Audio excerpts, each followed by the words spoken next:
Assalamualaikum warahmatullahi wabarakatuh. Bismillahirrahmanirrahim. Alhamdulillahi rabbil alamin. Wassalatu wassalamu ala rasulillah Sayyidina Muhammadin wa ala alihi wa sahbihi ajma'in, amma ba'du. Saudara-saudara, para sahabat online dimanapun anda berada, kembali berjumpa dengan saya melalui channel Wali NU.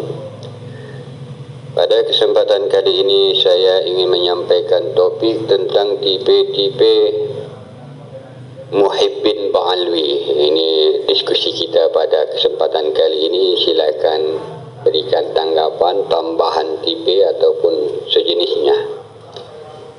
Di sini pada kesempatan ini saya hanya mencoba menampilkan dua tipe, dua karakter tentang muhibbin ba'alwi.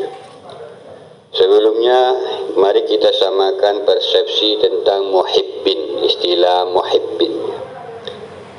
Kalau di kalangan sosialitas masyarakat Islam sejak masa Nabi Muhammad SAW, baginda kita mengistilahkan atau mempopulerkan istilah ashab, sahabah kepada para sahabat beliau, ya. Di mana beliau bersabda, ashabi kan nujum bi aihim muqtadaitum ihtadaitum. Para sahabat aku itu, ya, para sahabat saya ni, katanya, kan nujum seperti bintang di langit. Bi aihim muqtadaitum ihtadaitum. Dari manapun kalian mengikuti para sahabat Nabi, kalian akan mendapatkan hidayah, panduan, petunjuk. Itu sahabat Nabi, sampai-sampai Nabi memberikan mereka derajat yang tinggi seperti an-nujum. Itu menandakan kedekatan Nabi dan kepercayaan Nabi dengan para sahabat-sahabatnya. Begitulah sahabatnya dipopulerkan oleh Rasulullah sallallahu alaihi wasallam. Ini sebutan terus bahkan dipakai, ya. Beda dengan istilah muhibbin. Muhibbin ini dipopulerkan oleh kalangan ba'alwi di Indonesia. Orang yang dicintai disebut habib, yang mencintainya muhibbin. Jadi kalau mereka disebut habib, dan siapapun jamaah, murid, siapa saja mereka sebut muhibbin, yang berarti sang pencinta. Beda dengan sahabat. Kalau di dalam persahabatan ada nasihat menasihati, saling bantu, ya, saling memberikan panduan dan seterusnya. Kalau pencinta, orang yang mencintai seseorang belum tentu orang yang dia cintai mencintai orang yang mencintainya. Kalau dalam sahabat, cinta bisa jadi ada, namun cinta yang ada di dalam persahabatan adalah ketulusan. Cintanya sahabat kepada Nabi, Nabi pun mencintai para sahabat-sahabat.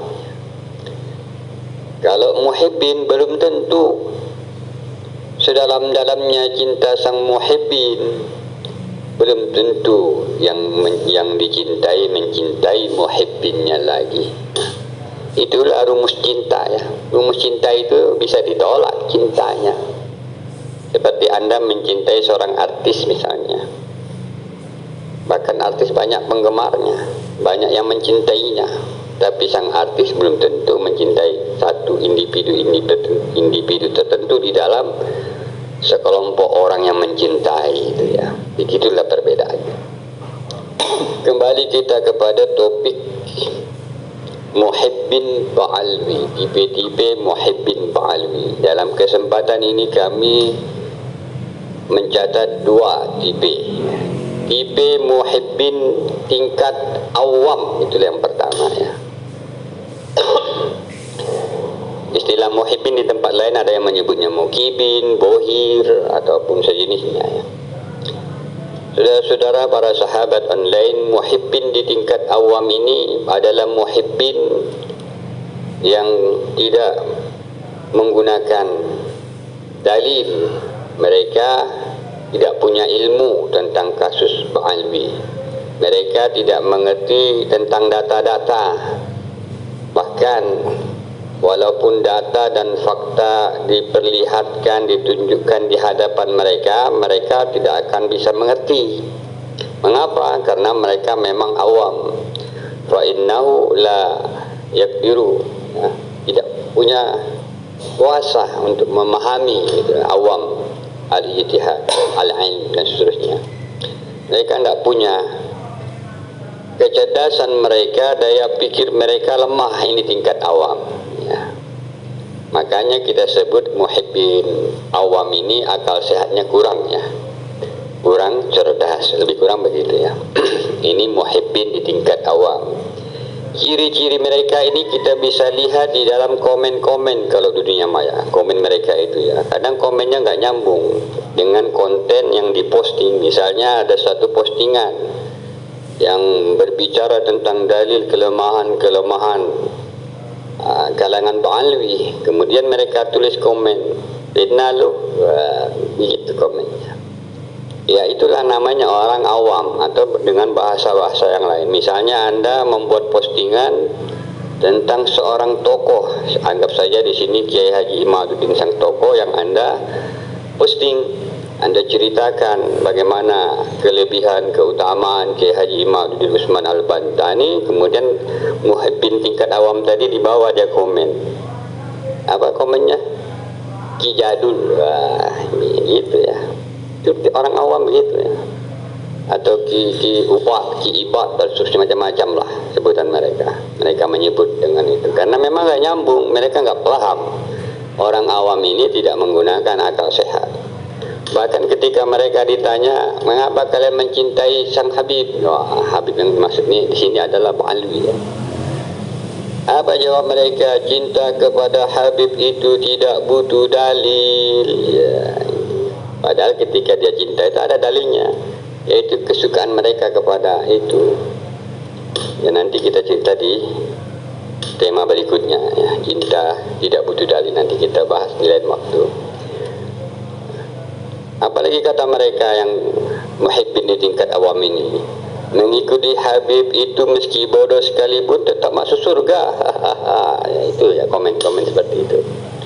Itu namanya muhibbin tingkat awam, dan macam-macam lagi. Intinya mereka komen-komennya tidak masuk akal atau di luar akal sehat. Kita sebut saja tidak berakal, ya, gitu, ya. Kemudian tipe atau jenis muhibbin mukibin bohir Ba'alwi di tingkat kedua, yaitu muhibbin yang alim. Kita sebut alim karena mereka ada yang memang akademik, ya, artinya mereka punya jenjang akademik, bahkan sampai kepada perguruan tinggi S1, S2, bahkan ada yang sampai S3, ya. Muhibbin yang alim bisa juga kita terjemahkan mereka pernah belajar di satu pesantren atau bahkan sampai ke Yaman, nyantri di sana, ya, atau bahkan sampai ke perguruan tingginya di Timur Tengah ataupun di mana saja. Kita sebut juga sebagai muhibbin yang alim, mereka punya kemampuan di dalam berbahasa Arab dan membaca kitab dan seterusnya. Inilah kita sebut muhibbin yang alim dari kalangan Ba'alwi. Kita sebut muhibbin bisa juga dia non Ba'alwi, artinya dia sebenarnya orang biasa, bukan dari kalangan suku Ba'alwi, hanya saja dia mencintai Ba'alwi. Tapi muhibbin ada yang datang memang dari kalangan mereka sendiri, ya, dalam muhibbin. Saudara-saudara, para sahabat online, ya, muhibbin yang alim ini muncul dari kalangan ustadz-ustadz, ya, ahli-ahli di pesantren, kiai-kiai dan seterusnya. Ada juga yang kelas buya atau abuya, ya. Nah, kita contoh perumpamaan, ya, kita berikan perumpamaan. Nah, misalnya ketika awal-awal kasus Ba'alwi ini mulai mencuat di permukaan, muncul di YouTube, di sosial media, kemudian ada seorang ustadz terkenal itu di Indonesia, bahkan akan menjadi artis iklan produk tertentu. Kalau kita buka YouTube kadang melintas iklannya tuh, baca Quran dan seterusnya, istilah iklannya ya. Nah, ustadz yang terkenal ini kemudian komen dia. Wah, apa komennya? Yang meneliti kasus diskursus Pak Alwi ini ya. Apa jawab dia? Itu komunis, itu orang kafir dan seterusnya. Ini komentar dari muhibbin di tingkat di tipe yang alim, akan tetapi sayangnya kita menjadi bertanya tentang kealimannya, karena dia seakan-akan kehilangan kealimannya. Kenapa yang dia pergunakan bukan ilmunya untuk berkomentar, yang dia pergunakan adalah hubbunya, cintanya. Walaupun nanti kita akan bahas, sudah benarkah Anda mencintai orang yang tepat? Ya, itu mungkin kalau ada waktu kita akan bahas di dalam kesempatan kali ini, tapi kalau tidak sempat ya mungkin di video berikutnya. Itu muhibbin yang alim.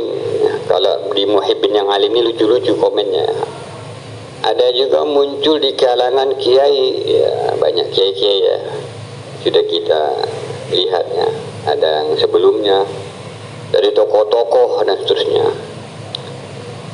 Ada sekelas Buya dipanggil Buya, dikenali ahli di bidang thariqah, sufi, tasawuf. Ketika di awal-awal juga ini mereka terjebaknya akhirnya ya. Apa komen beliau setelah di sela-sela ceramah, kemudian ada tanya jawab ketika sang Buya ditanya tentang polemik Pak Alwi, apa kata beliau? Ya, saya sih tidak meragukan kealiman yang menulis tesis itu ya. Cuman pertanyaannya itu gampang, mudah bagi saya jawab. Wah, gitu. Nanti saja ya, tapi nggak kejawab-jawab juga sampai sekarang ya. Gitu.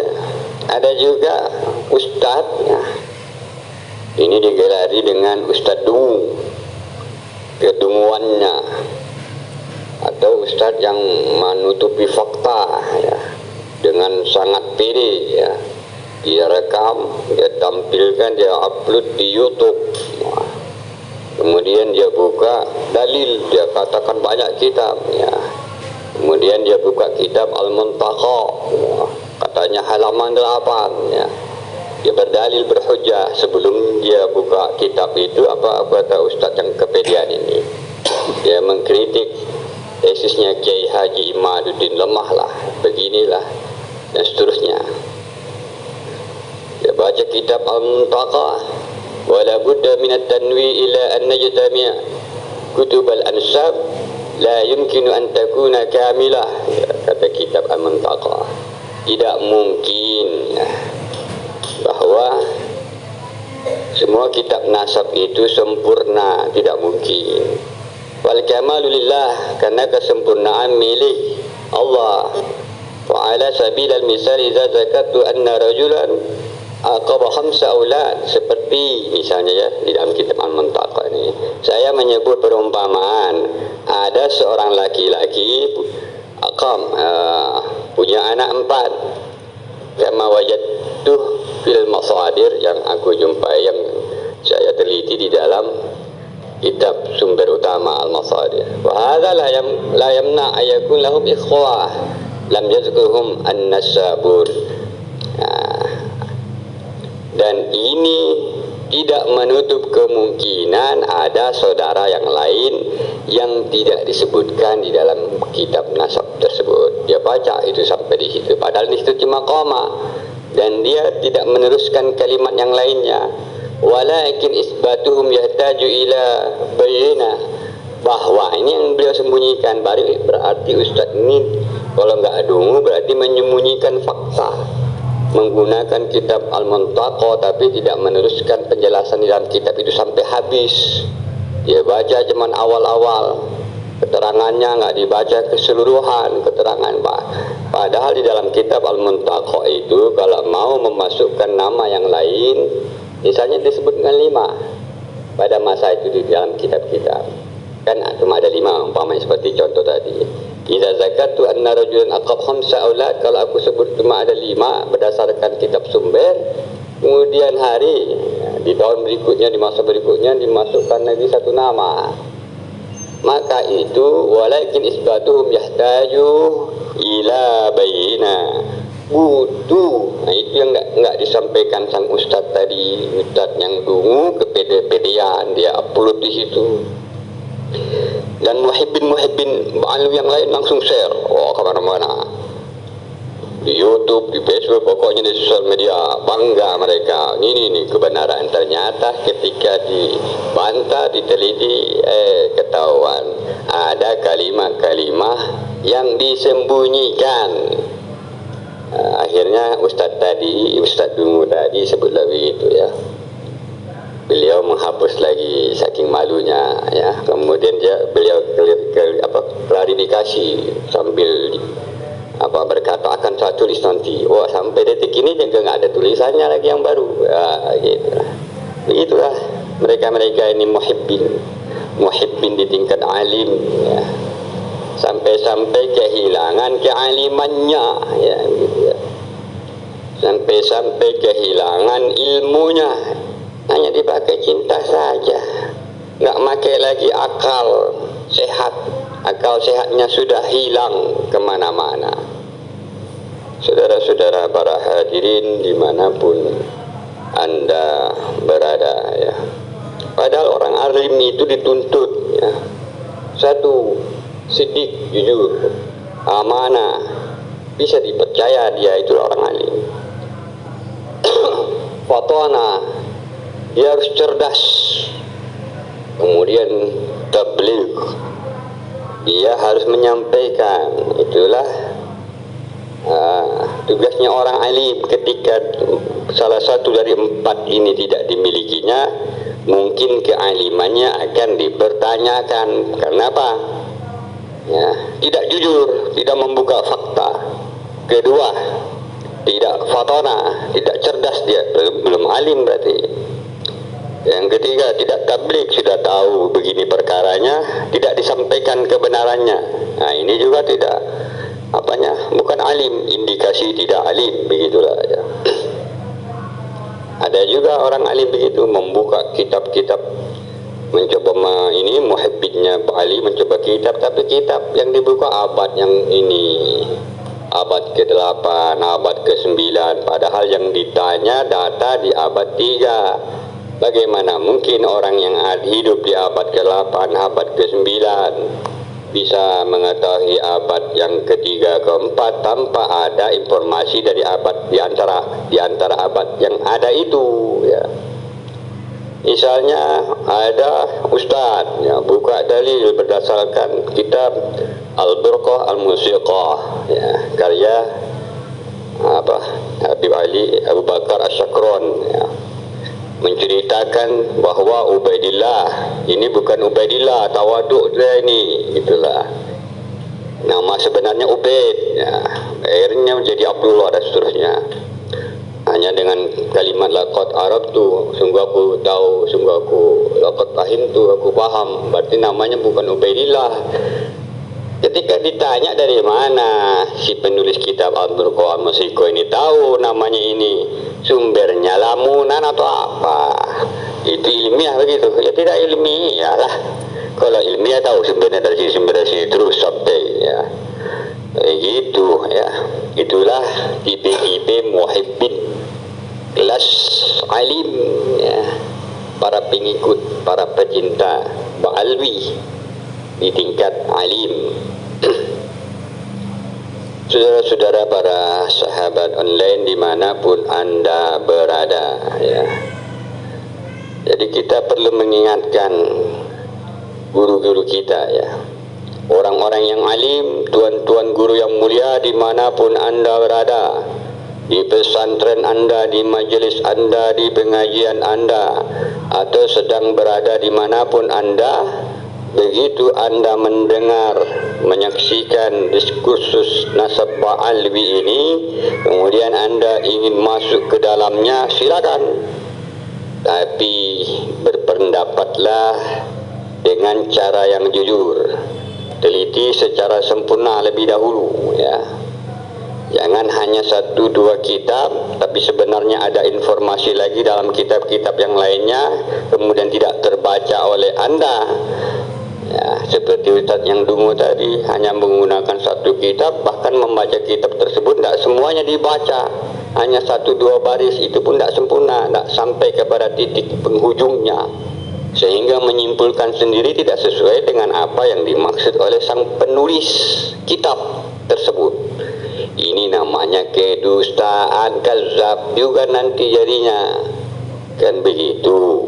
Idza zahara dhidda wal hikam was-suba al-sabi wa yuzhir al-alimu ilman. Kalau sudah ada terlihat kasus ini diperlihatkan, polemik, orang-orang alim harus muncul, ya. Buktikan wahai kalian yang alim-alim, tuan-tuan guru yang mulia, buktikan, tunjukkan mana yang sahih, mana yang tidak sahih. Begitu seharusnya, supaya kita bisa mengetahui mana yang benar, karena banyak di antara kita ini yang masih awam di dalam perkara ini, ya. Gitu. Al-aqlu huwa nur fil qalbi yufarriqu bainal haqqi wal batil.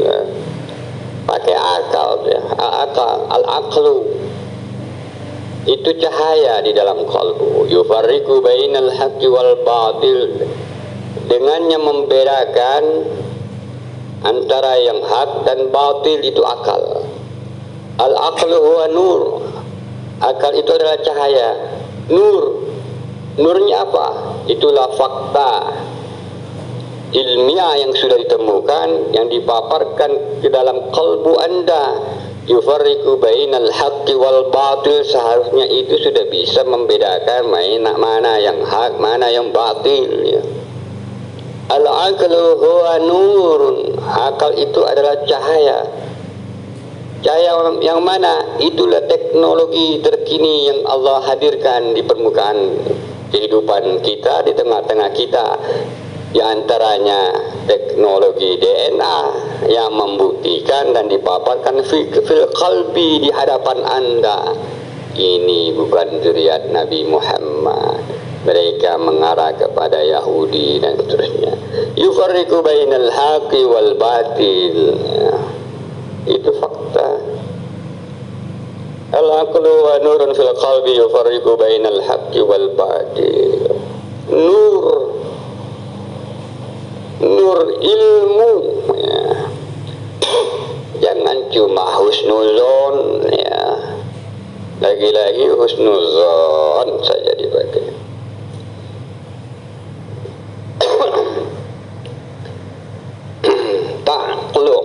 Takluk kepada husnuzon, ya. Ta'luk, ya. Wahai ahli zikir, fas'alu ahla zikri. Hai orang alim, kalian ditanya ini. Jangan menggunakan ta'alluq kepada ba'alwi. Ahlu zikri huwa qalbuhu muta'alliqun bimuqallibil qulub. Ta'alluqnya hati kalian orang-orang alim itu kepada muqallibil qulub, yang mengikat hati itu. Wa huwa sabitun daimun abadiyun. Misalnya begitu, ya. Takluknya kepada Allah. Wahai kalian orang-orang yang alim, tuan-tuan guru yang mulia, ahibbu zuriyati. Baginda Nabi Muhammad SAW menyampaikan, cintailah zuriat aku, ya. Hadis Imam Tabrani dan Kalabazi. Wahai kalian orang alim, Nabi meminta kita mencintai zuriatnya. Maka itu tolong tunjukkan kepada kami yang awam ini, yang mana zuriat Nabi yang asli dan yang mana memasukkan nasab dan mengklaim diri sebagai zuriat Nabi, supaya orang-orang awam tidak tertipu. Begitu, ya. Jangan tiba-tiba fitnah. Ditantang kalian orang alim masuk ke area ini. ulama warasatul anbiya. Kalian mewarisi ilmu Nabi, waktunya Anda masuk ke area ini. Teliti dan buktikan dan umumkan kepada masyarakat yang ini asli, yang ini palsu. Kenapa palsu? Ini fakta. Ini hasil penemuan teknologi terkini. Ini fakta. Ini nur yang Allah turunkan. Jangan diterjemahkan nur itu hanya nur seperti cahaya supi begitu saja. Nur itu cahaya ilmu. Ya. Jangan nur itu diterjemahkan seperti mukjizatnya Nabi saja. Nur itu ilmu yang ada zaman sekarang ini, dan pergunakan ilmu Anda itu. Seperti disebutkan tadi, al-aqlu huwa nurun fil qalbi yufarriqu bainal haqqi wal batil. Ya. Cahaya ilmu pengetahuan, ya. Jangan sembunyikan ilmu Anda, jangan tidak mempergunakan ilmu Anda, ya. Idza dakhala an-nur fi qalbil mu'min, apabila masuk an-nur itu di dalam hati seorang mukmin, fasaha wan sarha, menjadi terang benderang, menjadi gembira mukmin itu. Ngapa gembira? Jelas kok matanya itu. Yang tadi ragu-ragu menjadi tidak ragu-ragu. Mana sosok kalian yang alim-alim, yang kiai-kiai, yang tokoh-tokoh? Tunjukkan kebenaran, tunjukkan cahaya ilmu itu. Jangan diterjemahkan nur sebatas kekuatan, kesaktian, ya. Bisa melihat ini itu, ya. Jangan, ini di level ilmiah. Walaupun itu juga ada ilmiahnya, ilmiah dengan tasawuf, ilmiah dengan sufi dan seterusnya. Ada kajiannya sendiri, ada kelasnya sendiri, ya. Nabi bersabda, "Idza dakhala an-nuru fi qalbil mu'min infasaha wa ansaraha." Hal ala zalika alamah ya Rasulullah? Apakah ada tandanya yang demikian itu wahai Rasulullah? Rasulullah menjawab, al-inaba ila daril khulud, kalbunya berorientasi kepada akhirat. Orang yang dimasuki ilmu ini ke akhirat, bukan ke nasab, bukan kepada sesuatu yang di luar itu, bukan kepada ibtikhar, membanggakan nasab, kemana-mana cerita itu. Setelah itu dengki kepada kiai-kiai lokal. Kemana hatinya ini? Bersihkan hati, menyuruh Ustaz kiai-kiai beristighfar, dia sendiri tidak mengistighfarkan dirinya. Kun mustaghfiran ya Habib, ya. Al-inaba ila daril khulud. Baginda menceritakan ketika cahaya itu masuk, jangan terjemahkan cahaya itu sekedar cahaya batin saja.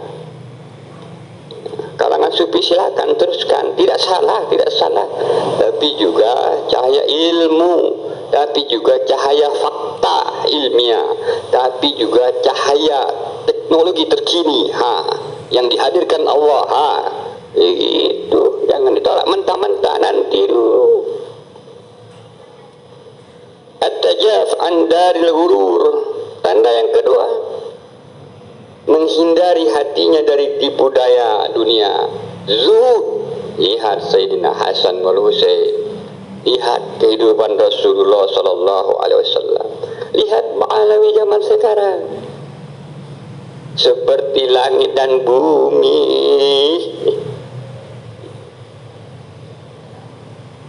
Apa yang ketiga? Al-isti'dadul maut qabla nuzuliha.